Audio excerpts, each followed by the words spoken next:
Bonjour et bienvenue dans Milkshaker, le podcast qui est dédié à l'allaitement.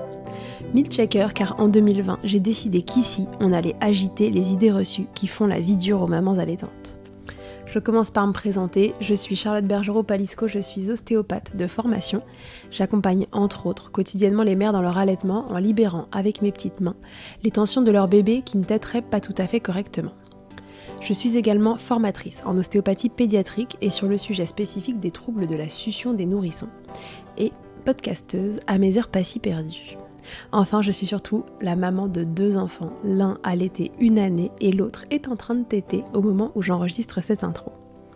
Ici, tu écouteras des témoignages autour de l'allaitement, des vécus tous différents mais essentiels à recueillir pour apprendre de l'expérience des autres, pour se repérer, s'identifier parfois, déculpabiliser aussi, mais surtout assurer la transmission nécessaire pour normaliser et même banaliser ce qui devrait l'être, nourrir son bébé, bambin, si on le souhaite, comme on le souhaite, et le temps que la dyade, comme on l'appelle, mère-enfant, le désire.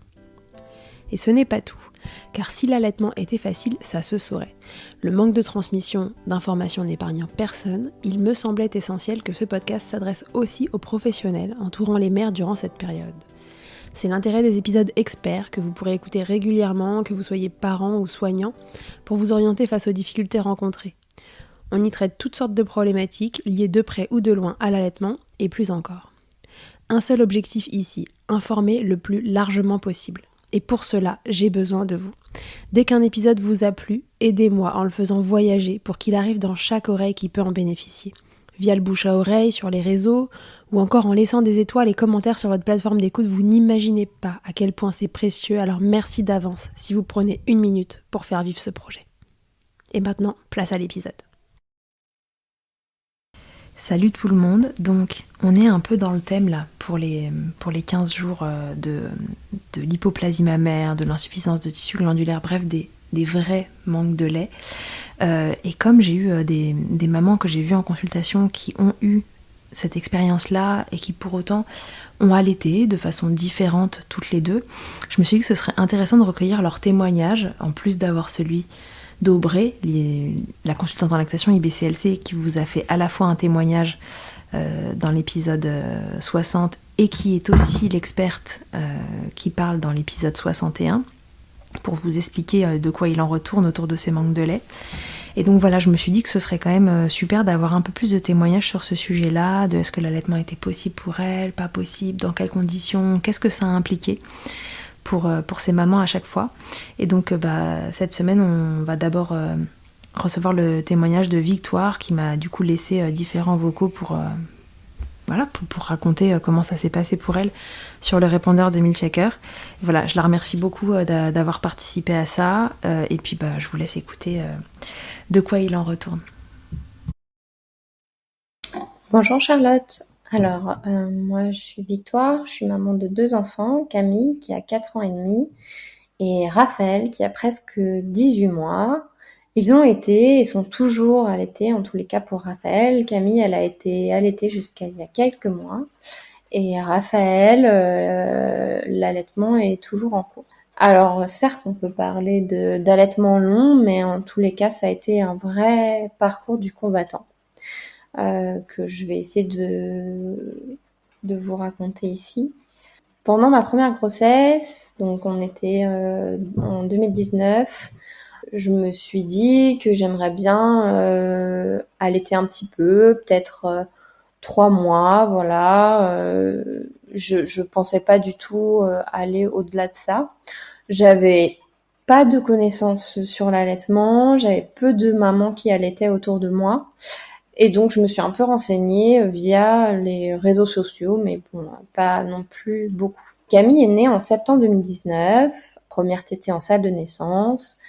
Pendant le séjour à la maternité, j'ai eu beaucoup de conseils des équipes qui me disaient un peu tout et son contraire, sur l'allaitement, qui me trituraient les seins, bref. Voilà, bon, ça c'était le séjour à la maternité. Et puis, on est sortis et donc on avait des rendez-vous pour les peser à la PMI. Et en fait, c'était des moments qui étaient extrêmement culpabilisants parce que la courbe de poids de Camille n'était pas bonne et que moi je me disais mais j'ai envie d'allaiter de manière exclusive, donc j'ai pas du tout envie de compléter, il n'y a pas de raison que je complète, ça va aller, voilà. Donc j'ai pris rendez-vous avec une consultante en lactation IBCLC qui m'a proposé de prendre du fenugrec pour m'aider à booster ma lactation et de tirer mon lait. Mais elle a pas regardé la bouche de ma fille, donc pas identifié un potentiel problème de frein. Ça s'est arrêté là. Et grâce aux réseaux sociaux, et notamment à une super Instagrammeuse qui existait à l'époque et malheureusement qui n'existe plus maintenant, mais qui est limite d'utilité publique, j'ai eu le contact d'une autre IBCLC qui, elle, en voyant ma fille dans les premières secondes, a identifié un problème de frein restrictif et également un défaut de quantité sur ma lactation. Mais là, on était déjà près d'1 mois et demi après sa naissance. Donc, il a fallu prendre rendez-vous pour faire couper les freins. Et je me suis dit, bon, bah, c'est ça le problème. Une fois que les freins seront coupés, ça ira mieux. Donc, le rendez-vous est arrivé. J'ai eu la chance d'avoir un rendez-vous assez rapidement. Donc, je pense que Camille devait avoir 2 mois. Les freins ont été coupés. J'ai tant bien que mal fait les exercices. La prise en charge n'était pas du tout celle qu'elle est maintenant aujourd'hui sur les freins restrictifs. Donc, j'avais des exercices à faire. J'avais aussi des séances d'ostéo. Je crois que j'avais eu une séance avant, une séance après, quelque chose comme ça. C'était un suivi qui était moins encadré que maintenant. Bref, les freins ont été coupés, quelques exercices, tant bien que mal, mais pas beaucoup de changements sur la lactation. J'ai essayé le power pumping, c'est-à-dire de stimuler la lactation. Je crois que c'était un protocole sur 3 jours où il fallait tirer son lait toutes les heures, je me souviens plus trop, mais c'était quelque chose comme ça. C'est assez lourd. À ce moment-là, j'avais pas encore repris le travail, heureusement, parce que sinon j'aurais pas pu faire tout ça.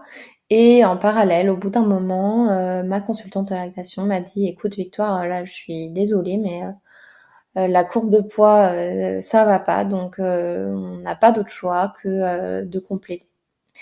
Alors ça m'a fait extrêmement mal au cœur, un gros sentiment d'échec, de pas être capable de nourrir ma fille comme elle en aurait besoin. Et puis j'étais aussi assez inquiète de ce dont on pouvait aussi entendre parler. Donc ce qui me faisait peur, c'était la confusion sein-tétine. Et le fait que Camille, une fois qu'elle aurait goûté au biberon, ne voudrait plus de mon sein.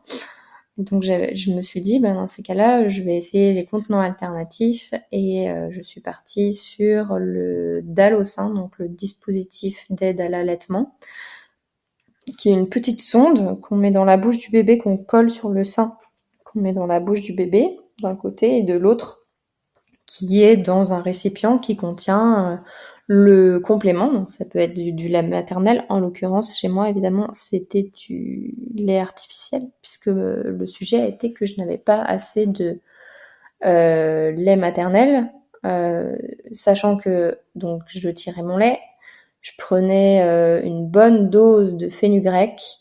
J'ai également eu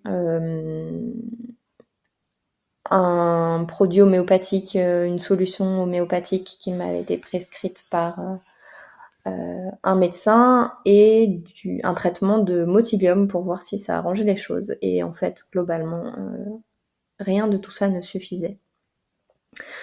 Tout ça, je n'avais pas encore repris le travail. J'ai repris le travail quand elle a eu 4 mois.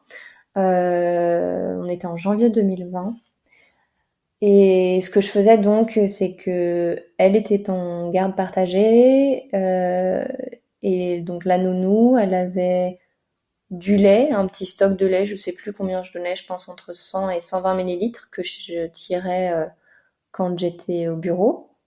Et le reste, elle donnait du lait artificiel au biberon parce que là, je pouvais difficilement lui demander de donner dans des contenants alternatifs. Elle y était pas du tout sensibilisée et ça n'aurait pas du tout.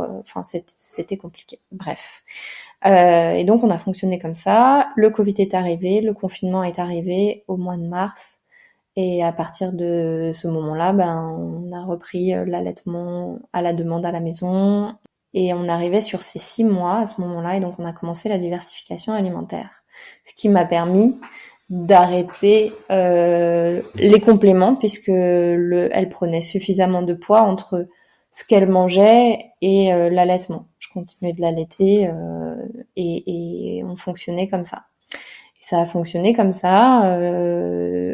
Une fois que la diversification est arrivée, donc au bout de 6 mois, les choses ont été rendues beaucoup plus faciles puisque je n'avais plus besoin de dalle au sein.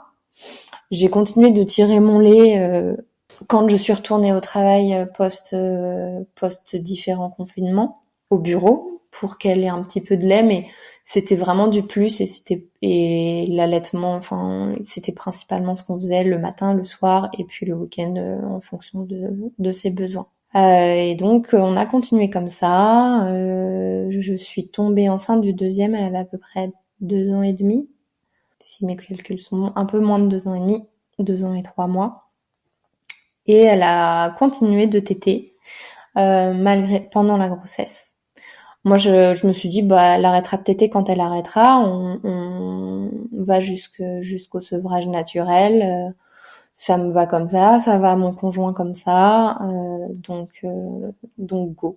J'ai pas eu l'impression d'avoir du lait pendant ma grossesse, mais elle demandait quand même à téter. Donc on faisait une tétée le matin et le soir qui était plus un moment câlin et voilà. Et moi, dans ma tête, je me disais, je ne veux pas revivre ce que j'ai vécu pour le deuxième, donc je vais essayer de me préparer. J'avais dans la tête que 2 allaitements ne se ressemblent pas et j'avais espoir que ce deuxième allaitement se passe comme sur des roulettes. Je suis bien renseignée, je suis bien entourée.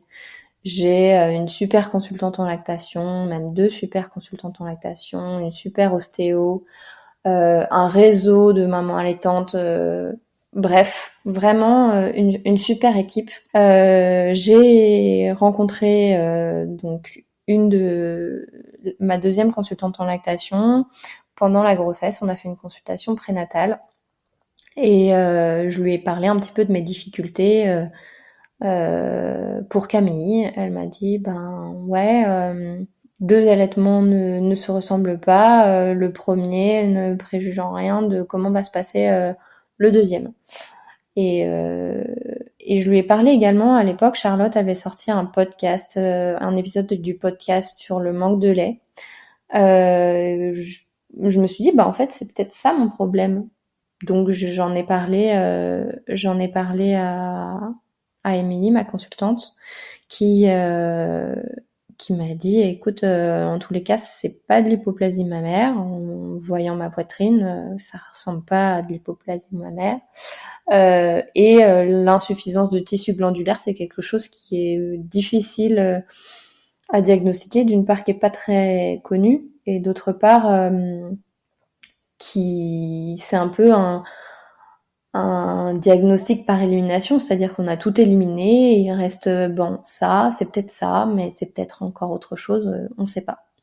Donc je suis partie comme ça avec si besoin, j'ai ce qu'il faut pour stimuler ma lactation, j'ai un tire-lait, j'ai du fenugrec, bref, et je suis prête dans ma tête. Donc Raphaël est né en septembre 2022. Très rapidement après, comme il y avait des freins pour Camille, d'une part, j'ai fait rendez-vous juste après sa naissance, je pense 1 semaine après à peine, avec Charlotte pour un petit point ostéo. Et puis avec ma consultante en lactation pour faire vérifier le sujet des freins, etc. Et il s'est avéré qu'il avait des freins même encore plus restrictifs que Camille. Donc on a eu suivi le protocole qui avait beaucoup changé depuis 2019, qui s'était vachement renforcé, avec des séances d'ostéo, des séances de chiro en accompagnement avec une consultante en lactation IBCLC, pour traiter ces freins. Et je me suis dit, encore une fois, allez, après les freins, ça ira. Peut-être que pour Camille, en fait, j'avais pas fait suffisamment les exercices, pas suffisamment sérieusement, pas suffisamment longtemps. Là, allez, ça va marcher et l'allaitement va rouler. Ça n'a pas été le cas. Spoiler alerte. Raphaël avait une courbe de poids qui descendait. Et puis au bout d'un moment, je me suis dit, faut être raisonnable. Malgré les freins coupés, malgré la stimulation, malgré toute l'attention, malgré le fait que je savais que c'était pas une hypoplasie mammaire, etc. Je n'ai pas de réponse à pourquoi il y a un problème au niveau de la production de lait, pourquoi il n'y a pas assez de lait, mais il faut que je complète. Donc je suis repartie avec un dispositif d'aide à l'allaitement pour Raphaël. Et on a continué l'allaitement comme ça jusqu'à sa diversification alimentaire. Voilà. Donc aujourd'hui, donc là, on est 18 mois après la naissance de mon deuxième. Je n'ai toujours pas de réponse à ce manque de lait. Je ne sais toujours pas pourquoi.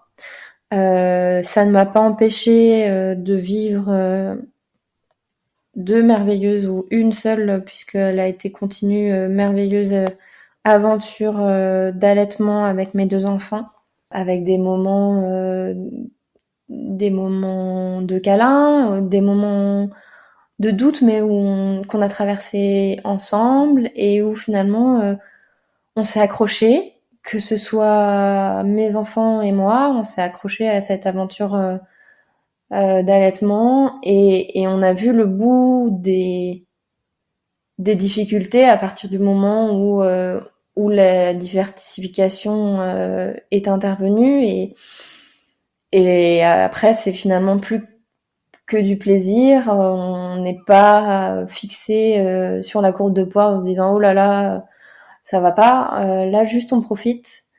Si j'avais un troisième, je suis pas sûre. Là comme ça, je dirais, je suis pas sûre que je remettrais ça, mais en fait, oui, bien sûr que je le referais.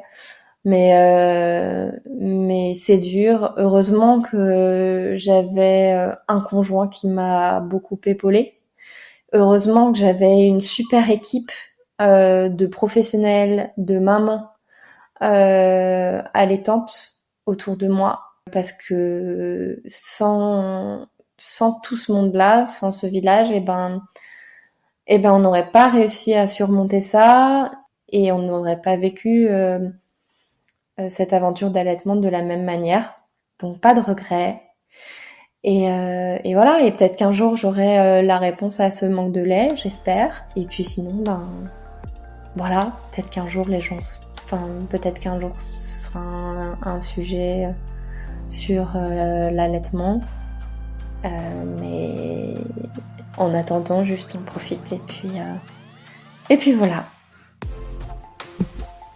Un grand merci d'avoir écouté cet épisode jusqu'au bout. Je te le redis encore une fois, mais c'est si important. Si tu as aimé cet épisode, n'hésite surtout pas à le partager, à mettre une note ou des étoiles sur les plateformes d'écoute pour m'aider à le faire connaître. Déjà, ça me booste et ça me motive à continuer de créer ces contenus. Et surtout, ça permet à de nouvelles personnes d'être informées correctement sur l'allaitement. Pour échanger ou me faire un retour sur ce que tu as entendu, rendez-vous sur Instagram @milkshakerpodcast et je te répondrai avec plaisir. Pour rechercher un épisode, cette fois, une thématique, c'est sur le site internet milkshaker.fr que ça se passe. Tu y trouveras tous les épisodes et un moteur de recherche pour t'orienter en fonction du sujet recherché. Pour me consulter, comme ostéopathe, ça se passe à Suresnes, dans le 92. La prise de rendez-vous, elle se fait sur Doctolib en tapant Charlotte Bergerot-Palisco. On se quitte, comme au premier jour, avec Emma et son titre Blinded, en collaboration avec Nemen. Je vous donne rendez-vous au prochain épisode, et d'ici là, n'oubliez pas, milkshaker autant que vous le voudrez, et bousculons ensemble les idées reçues sur l'allaitement maternel.